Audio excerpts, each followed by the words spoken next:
Hello, folks. I'm back again to talk about Diablo 4. I have a build I was going to discuss, just kind of give you an idea of how my brain works and how I work through the various iterations of min maxing a build. I'm not the best at it, and I'll go through that why that is during the discussion, or I'll forget. Who knows? Anyway, let's talk about Manthrax. He's my Necromancer building a build that works off of Bone Storm and the Blood Mist plus Corpse Explosion. It's a pretty fun build. The thing that makes this playable, not really the damage is okay, but the thing that makes this playable is that because of various aspects of this build, the character becomes pretty much unkillable, at least within a certain range of dungeons. I do well, probably plus 15. But in this case, I'm gonna give you a rundown of what the build is, how the build works, and then I'll show you it in action. And hopefully you find it interesting. But let's get into the game.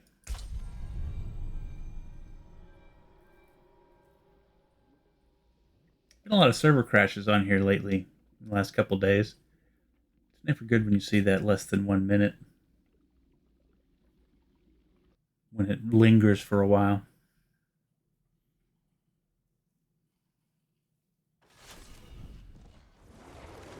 All right, let's go over his kit first. The one thing I'll say about my kit is that it's not really that great. Generally, when I'm doing a build, because I don't spend all that much time grinding for gear, the gear that I do have, I tend to. It's good enough if I have two aspects, or not two aspects, sorry, if I have two stats on the item that meet my criteria. If I have less than two stats that meet my criteria, I may still take it, depending on what the one good stat is. And in this case, most of my gear does not have the stats I want. Plus strength, for instance, in this case, doesn't do me any good. I mean, I guess it does some good, but in the grand scheme of things, it doesn't do me that great because it doesn't help me with my Paragon board. I don't take any strength stats, or I haven't yet, or strength-based nodes. So the plus strength doesn't help.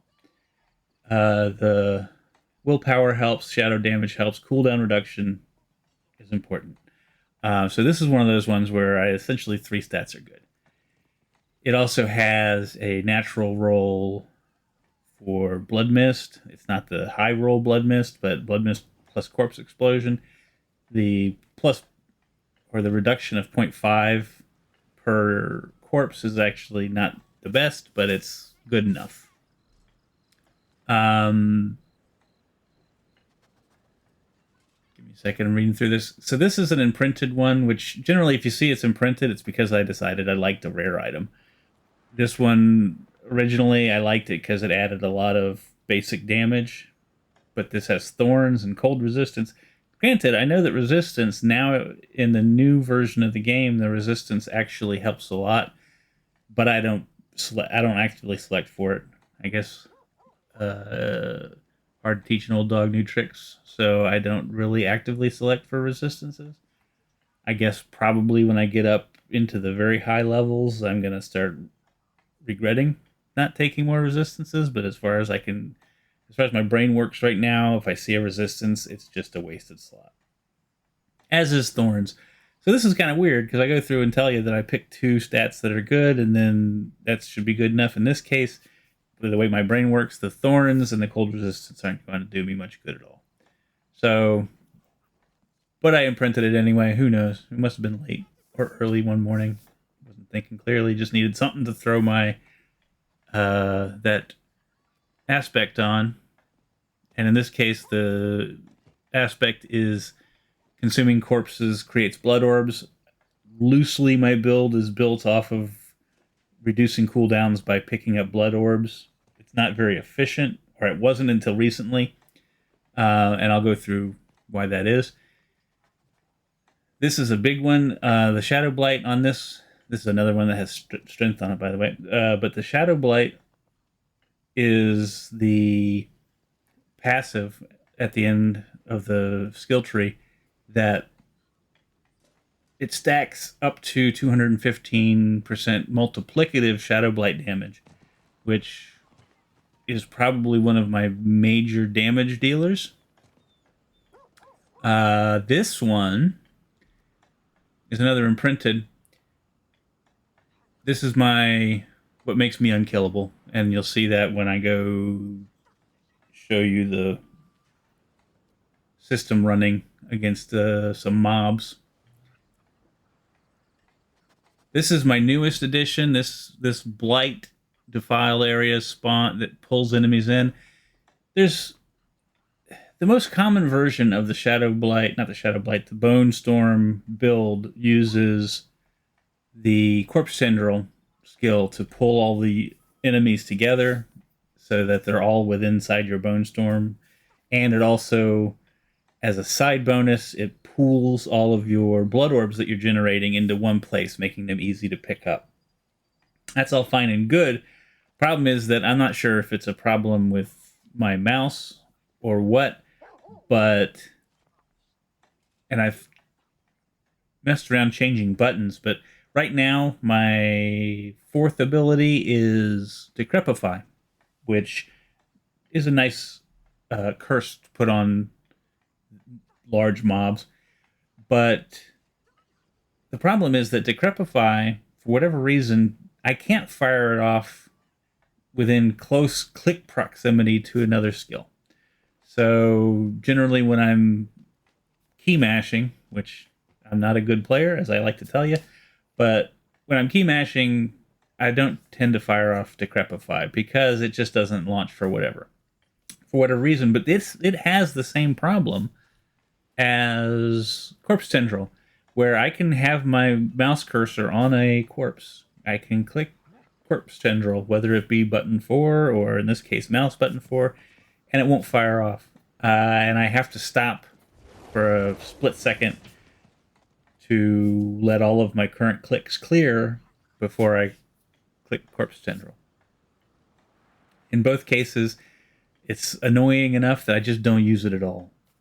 So Decrepify I'll use occasionally when I'm in a hard place, but I generally don't use my fourth skill. I'm looking for a fourth skill to put in that place, but I don't have one yet.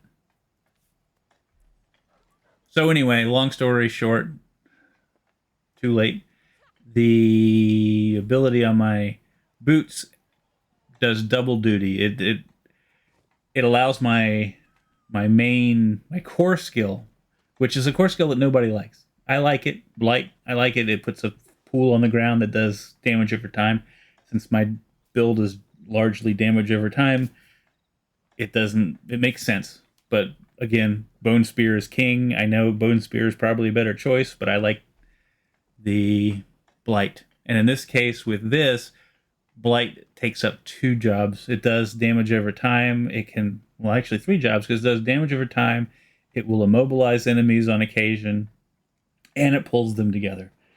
So it doesn't have that as wide a pull radius as the Corpse Tendrils does, but it does good enough. And if I do a little bit of kiting to form the groups a little closer together, it does a fine job. The interesting thing about this sword is I'm not sure I'm getting all that much out of the aspect. The aspect is new to the game, and it probably is giving me one of those.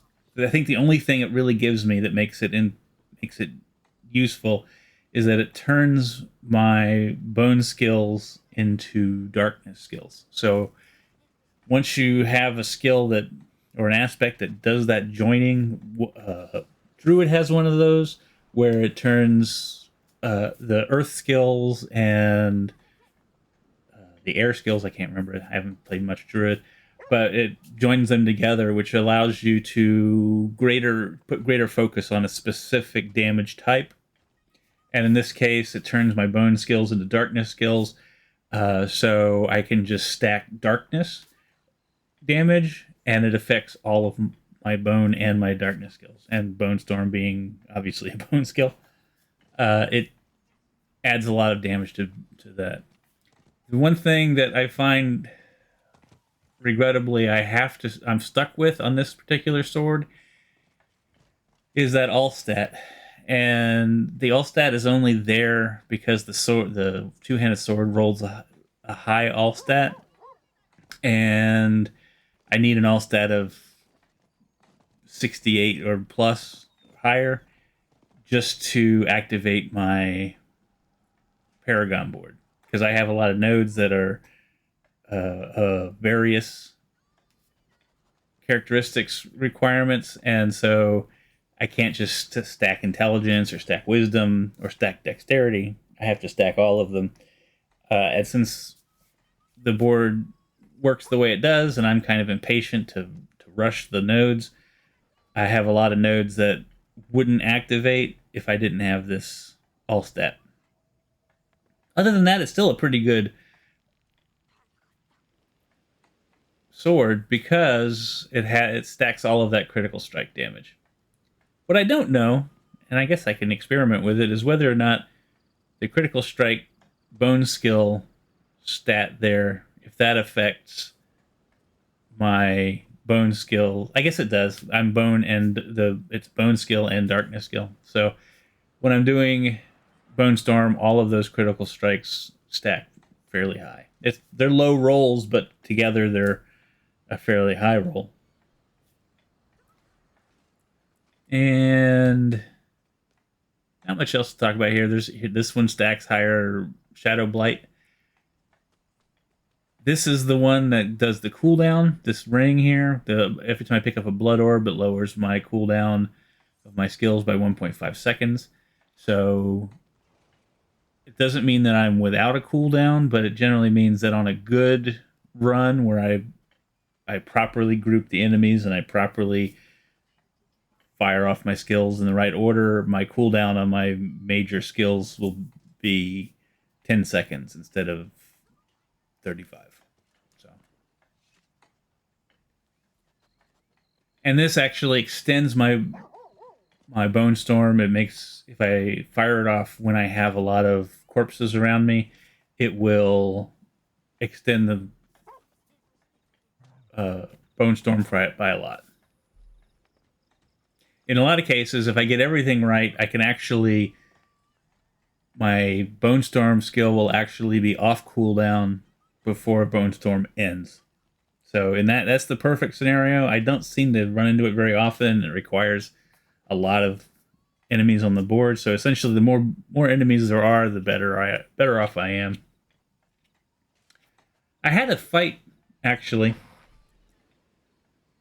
where just recently I had a fight with a butcher in a level 40 dungeon, a nightmare dungeon, and it was kind of funny. We were at a standoff. It took like 5 minutes to finish this fight because he was healing in the middle, and I'll show you my Paragon board in a second.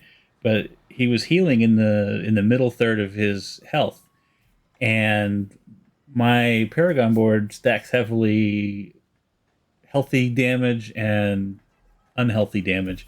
So there's that little gap in the middle where the butcher was healing faster than I could do damage to him, and the only thing I could find to get over that was to kite him into stacks of more enemies, because when I have a lot of enemies, there's some vampiric skills that allow me to do more damage the more enemies I kill. And because of that, I was able to finally essentially kite him through the whole dungeon. It took probably 5 minutes to defeat him, and he didn't even drop anything. But it was pretty funny. I'm overtuned for tankiness. I'm whatever the opposite of a glass cannon is. Let's go to the Paragon board. Oh, I guess I should show you this first. I have the basics in. I don't really like Reap, but it does a good job of starting me off with a corpse because of this right here. So I come to a group of enemies. I cast this once. I create a corpse, and it kind of starts the whole ball rolling. This is my other staple. This is the one that pulls everybody together. This is Blight. I have the minimum of Blood Mist simply because I just need it to activate and generate corpses to keep the ball rolling. And because of the corpse explosion utility that allows Blood Mist to kick off corpse explosion, I maximize corpse explosion and the miasma because the poison circle. Essentially, I'm an evil. Uh, I'm like a boss in a MMO because my whole fight is putting circles on the ground that people have to get out of. So my corpse explosion leaves a circle on the ground that just saps damage. It's darkness damage, so all of my darkness bonuses help. And so that's the standard. That's the basics for my low levels. And for bosses, I stack the damage for darkness as well as necrotic carapace so that I can build more fortify. Um, and then there's Bone Storm. And Bone Storm is the thing that I try to keep up all the time. There is about generally on average, there's about a 15-second gap between Bone Storms. And so I try to fill that with my Blood Mist because Blood Mist gives me 4 seconds of invulnerability. Actually, it's 3 seconds of invulnerability, which minimizes the amount of exposure I have. And during that 10 to 12 seconds that I don't have Blood Mist or Bone Storm, I rely on the Fortify that I generated and the shield that was left from the end of Bone Storm to bridge me between the two. Doesn't always work on the higher level missions.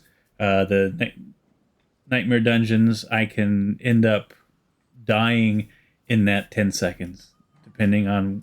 I have to make sure that I'm breaking from the enemy and probably have to run around for a little bit, making whoop whoop noises until one of those comes off cooldown.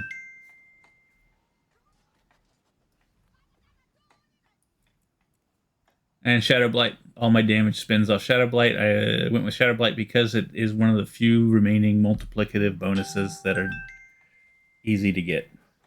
So there's no reason not to take this as a Necromancer that I can see with the right build. I think this probably works with most builds, especially most Bone and Shadow builds. It's certainly when you have the seasonal bonus that I have on my sword that makes Bone skills darkness skills, this is certainly preferable to Ossified Essence, which is the one keyed for Bone skills. So when you have that aspect, forget this. And the other ones, I don't know. I don't do blood skills. I hear they're good, but they never seem to work out for me. One other thing before I go to the let me go. One other thing I want to talk about that I found kind of disappointing is the way that the itemization works. In theory, the two-handed swords or two-handed weapons have always been the preference for players, and I think Blizzard has been working on that to try to make the one-handed weapons more viable. I think for the rogue, that doesn't... I think it works better with the rogue because I guess they're all one-handed weapons. But two-handed weapons have always been better, and I thought with this particular build that a one-handed weapon would be preferable, a one-handed and an offhand, because the offhand offers cooldown.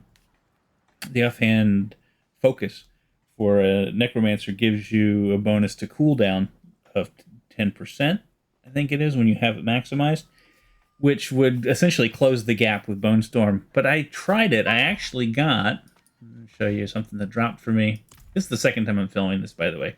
But I got a drop, which is here somewhere. Right here. I got this drop at the end of the first filming, and when you look at it, it looks like this should be great. This is a one-handed weapon. It's fairly high damage. It's not a high level, but when I have this equipped with this focus, my attack power is actually higher than with this sword. But I can't do any damage with it. I can't figure out whether something is not, one of the aspects is not doing its job. I think that this particular aspect is not doing its job because the miasma that forms when this goes off isn't larger. And I suspect that maybe what I'm missing in this particular aspect is that the miasma doesn't work with the increased radius. So, which is disappointing. If I were to turn off the miasma and go with just straight up explosion, I'm going to guess that this would cause bigger explosions, but that doesn't really work well for my build, because most of the time I'm trying to pull people into my miasma, and so most of the time everybody's outside the range. Now you might say, "Hey Joe," but this particular thing increases the range of that explosion, so maybe that solves a problem, and maybe it does, but I haven't been able to see the difference. So therefore, it's still sitting here until I can figure out whether or not it's working or not.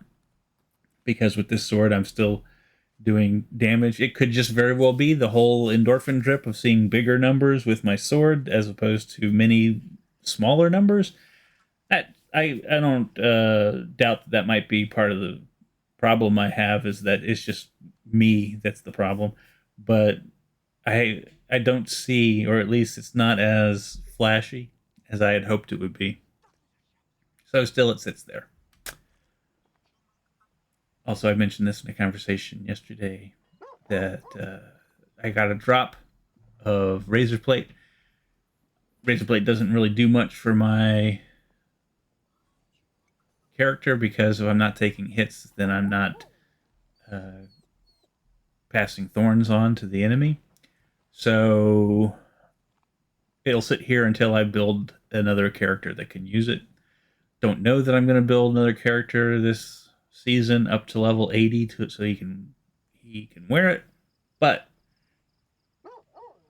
I'm trying to get back into barbarian, and I'm trying to get into druid, because in theory either one of those would be able to use this fairly well since they're primarily melee and they're not squishy. But I don't know. All signs don't really necessarily point to me making any use of this, which is a shame because I spent so much time with my original barbarian trying to find razor plate, and I wouldn't drop. And then I'm playing a necromancer that can't really use it. And well, okay, I know you're telling me, hey, there is a thorns build for necromancer, and the thorns build is for pets. That's great, but I think the pets still suck. So they may cause a little bit of harm to the enemy before they die, but the problem is they still die. And when there is an economy with the necromancer, there's a corpse economy with necromancer, and so you do one or the other, because if I'm constantly having to re-summon my skeletons off of the corpses laying around, then I have less corpses for everything else that I want to do. And the problem is that the skeletons just don't carry. They don't carry the day, and so I need to do other things. They're essentially a nice to have in certain situations, but since they're so soft, especially at higher levels, there's no point in doing that. So I could build a thorns, and it would make all of the enemy very sorry that they killed my skeletons, but it wouldn't last very long. They'd still kill me. So there's that. All right, Paragon board. Paragon board is fairly basic. Because I'm so tanky, just because of my spells, I don't tend to I don't take a lot of the defensive passives. I think I'm probably going to eventually have to, but right now my Paragon board is all geared towards DPS, and I'm fully aware that this is probably very meme because I have a very focused attention on certain things that are probably not doing me all that much good, but it's big numbers and I'm doing okay right now. My first node is just the base 20% damage, which is cool. And the glyph is exhumation, which is bonus corpse damage off of intelligence nodes. Since there was a lot of intelligence nodes here, I decided to use this, and I've pumped it up to a fairly high level, and so I'm getting a good 64% corpse skill, which is going to connect to the corpse explosion. So the miasma does more damage because of this node. And then Sense of Death. If there's at least 2 corpses nearby, I get damage reduction. Don't really need it. But if there is no corpses nearby, I get 15% damage increase. And while I'm telling you this, I'm thinking maybe I don't even need this because I'm eating the corpses all the time. I'm eating some of the corpses, but not all the corpses. So the damage reduction is pretty much all I get. So because of that, I'm thinking that this probably, I mean, it's only 2 points, but this I could probably do away with. I took this node or this panel because of the healthy and unhealthy damage bonuses. So when an enemy is healthy, which means it has 65% or more of its health, I do 50% more damage. It's additive damage, I understand, so it's not as great as if it was multiplicative. If it was multiplicative, this would be insane. But it does add a decent bit of damage. And then we turn around here, and I get 50% bonus damage to injured enemies. So when they are 35% or less, I get 50% damage. So I remember when I was talking about that fight with the butcher, and I do well in the first 35% and the last 35%. It's that middle bit that I have to work on. And I do that as well up here, where I took another damage to injured enemies, but this one I'm boosting with revenge. So I'm getting 90% bonus damage to injured enemies. So essentially, once I get them down to 35%, their health just falls off. And since I'm already pumping up my rare nodes with this revenge socket, I went ahead and got more armor, because why not? More armor and intelligence. And what else we got here? Critical strike damage, because why not? I had the willpower for it, and 30% is better than a kick in the teeth. So I went ahead and took that. If I ever come to a point where I need to rush something later on in the build, I'll probably just take away this and take away this and just rush those points into it. But right now, I'm not really rushing anything. Everything I'm planning on now is pretty far off. Then I took the Wither node, just because it does more damage to damage over time. shadow damage over time is the theme of this board, and so this is helping both my Shadow Blight and my Corpse Explosion. This is nice because it doesn't tick all that often. I mean, I hate the 15% tick, but when it does kick, it hits like a horse because it's a multiplicative 90% bonus to the damage over time. So I've had cases where the combination of the Shadow Blight bonus, my critical strike bonus, and this will take away half a boss's health in one tick. So that's nice. Then I have more Shadow Blight damage, and more shadow damage in general. This is what I'm currently working on. I just need to get... Well, I guess I finished this. I just finished getting all the intelligence nodes to get this up to maximum. Now I'm running nightmare nodes to pump this up to level 15 so I can expand it. Although, if I expand it, I don't know that there's any... Because of the gaps here, I don't think there's any more intelligence nodes that will actually give me any use. So this is just to get maximum benefit out of the nodes I do have.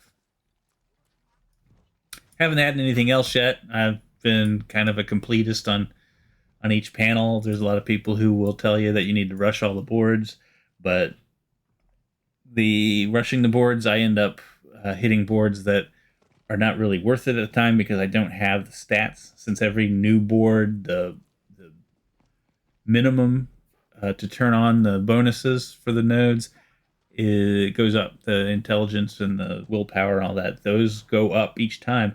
So rushing the boards, I don't do. And I'm sure there's a great reason to do it, but my great reason for not doing it is that I'm me. All right. So that is my build. Let's go kill something. Oop, wrong button. Find where... Okay, let's just go over here and blow some stuff up.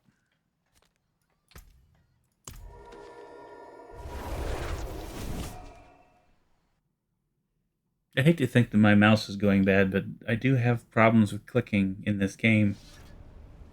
It's the only game I've been playing recently, so I should try something else out.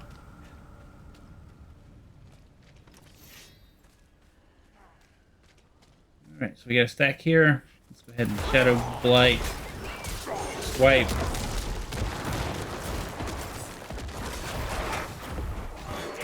So these guys, now I go Bone Storm.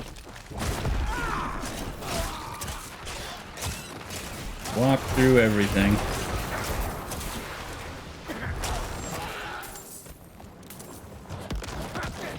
And I will use my Corpse Explosion even when I don't need it because I have that bonus to add to the chance to create orbs. So on a downtime, I'll just consume all of my corpses to get the cooldown. As you can see, it's off. Bone Storm is off cooldown again, and so back into the fight I go.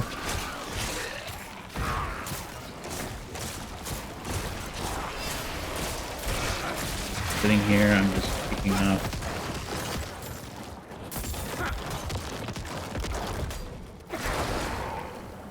That actually wasn't a very good run on my part. I was spending too much time trying to get the cooldown off and not using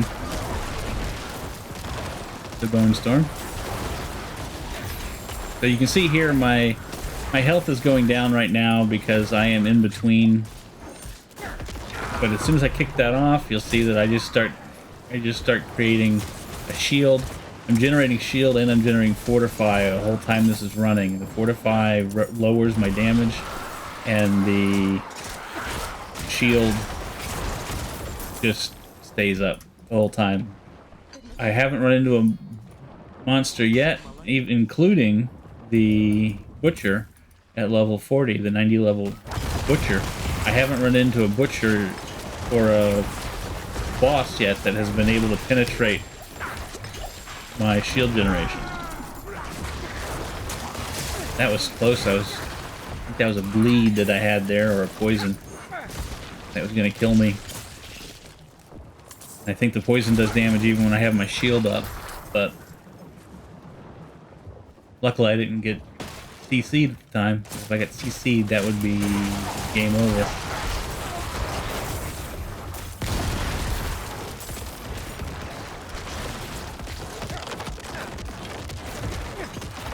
So last full, grab them all together.